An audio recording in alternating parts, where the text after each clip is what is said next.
Stock market में पैसा double करने का सपना तो सब देखते हैं, पर आईपीओ से पैसा बनाना एक आर्ट है, आर्ट। और इस बार क्रायोजेनिक ओजीएस एसएमई आईपीओ लेके आया एक धमाकेदार मौका।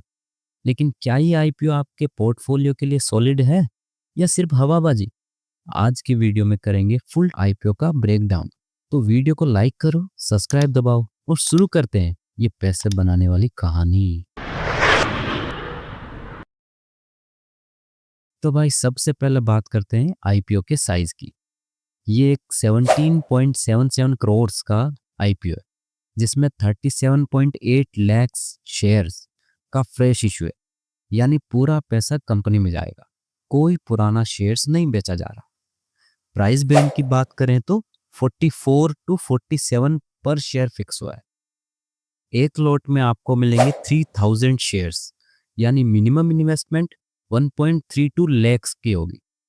थोड़ा बड़ा टिकट साइज है, पर एसएमई आईपीओ में ये सब आम बात। ये आईपीओ बीएसई एसएमई प्लेटफॉर्म पर लिस्ट होगा। आईपीओ खुल रहा है 3 जुलाई को और क्लोज हो रहा है 7 जुलाई।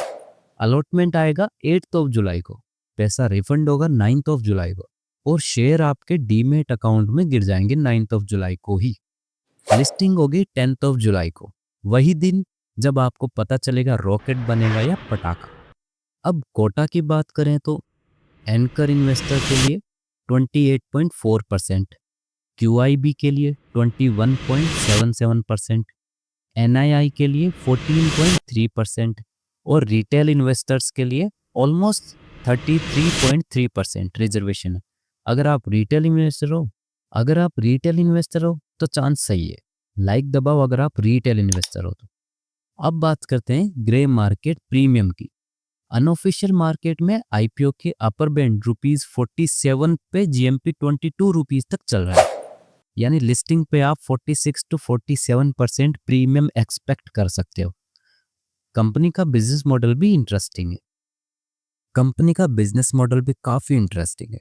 क्रायोजेनिक ओजीएस एक इंजीनियरिंग कंपनी है जो cryogenic gas system, pressure vessels, strainers, gas skids जैसे प्रोडक्ट्स बनाती है।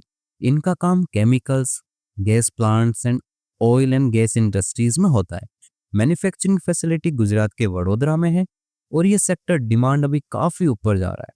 अगर बात करें फाइनेंशियल्स की, तो फाइनेंशियल ईयर 2025 में कंपनी ने 32.9 करोड़ का रेवेन्यू जनरेट किया और 6.1 करोड़ का प्रॉफिट निकाला। पिछले साल से काफी ग्रोथ दिख रहा है। टॉप लाइन और बॉटम लाइन दोनों स्ट्रांग है।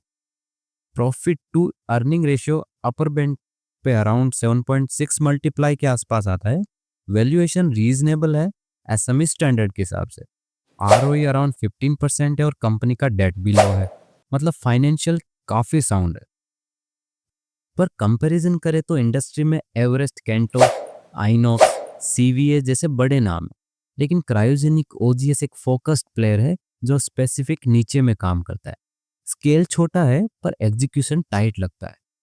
कंपनी के कुछ स्ट्रॉन्ग पॉइंट्स की बात करें तो in house manufacturing facility, multi sector presence, low debt and growing demand वाले सेक्टर में काम करना इसके पॉजिटिव्स है। लेकिन वीकनेसेस भी इग्नोर नहीं कर सकते। एसएमई लिस्टिंग होने के कारण लिक्विडिटी रिस्क है, टिकट साइज रिटेल के लिए थोड़ा बड़ा है और कंपनी का बिजनेस कुछ लिमिटेड सेक्टर्स पे डिपेंडेंट है। ब्रांड रिकॉग्नाइजेशन भी अभी लो है एज कंपेयर टू बड़े प्लेयर्स। तो दोस्तों, आईपीओ के प्रोज एंड कॉन्स दोनों ही है। ये आईपीओ उन लोगों के लिए है जो रिस्क लेने को तैयार है और एसएमई में पोटेंशियल दिखाते हैं। वैल्यूएशन सही लग रहा है, ग्रोथ भी विजिबल है, लेकिन लिस्टिंग के बाद लिक्विडिटी और वोलेटिलिटी को ध्यान में रखना जरूरी।